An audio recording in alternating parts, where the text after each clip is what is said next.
Sometimes we can forget that Jesus, because he is God, has human feelings and reactions.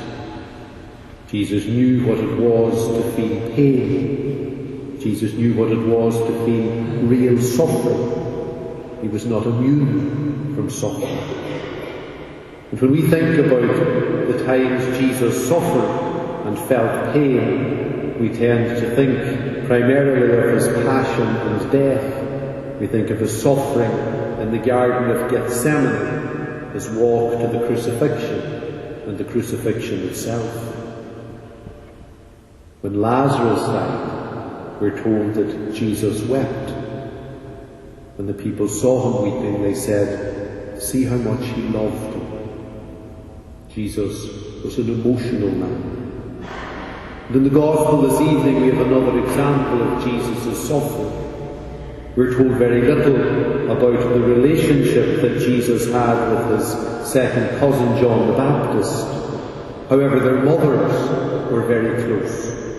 Mary went to visit Elizabeth in the early stages of her pregnancy, and we know that John recognized Jesus even when he was in the womb. He leapt for joy when Jesus was present.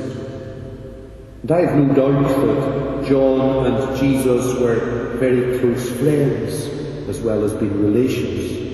And I'm sure that John always was full of joy when he saw Jesus. And I'm sure they spent plenty of time together as they were growing up. And then on receiving the news that John the Baptist had been killed, Jesus felt the need to withdraw to a lonely place. His cousin, his friend, had been murdered. And Jesus obviously was sad, and he felt unable to continue what he was doing. I'm sure that he had been very worried about John being in captivity, and now the worst happened. He was mourning the death of his friend. And for us this reveals that Jesus was fully human and experienced all the feelings that we ourselves experience. Jesus was and is a real person. And he also knew that John the Baptist died because he was preaching about himself, about Jesus. In human terms, it was overwhelming for Jesus to feel the burden of all of this. This was pure grief. However, as soon as the people came looking for him, Jesus left his own personal suffering and continued with his mission and with healing the sick. No matter how he was feeling, he always reached out and helped the one in need. And how he helps. The scale of how he helps is beyond our imagination. Today's Gospel reveals the scale of the miracles that Jesus can perform. If we were to divide 5 loaves and 2 fish between 5,000 men, not to mention women and children, we would struggle to make the pieces of a scale that they would even be possible to see. Each person wouldn't even get a crumb. It is impossible. Yet Jesus was able to provide enough for over 5,000 hungry people to be fed, and there was plenty left over. And when you combine the reality of Jesus being fully human and knowing how we can suffer and the scale of the miracles that he can perform, it should give us tremendous confidence in our prayer.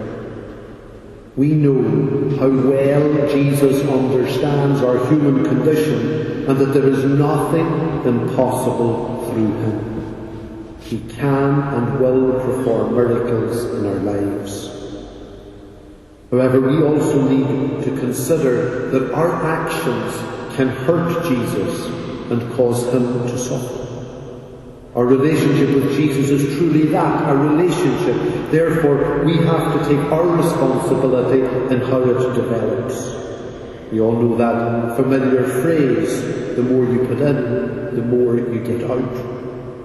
In our relationship with Jesus, this is 100% true. The more we put in, the more we get out. Our relationship with Jesus is the only relationship in which we can never, ever be let down. There is never failure with Jesus. He will never fail us. So let us continue in our prayer to be confident.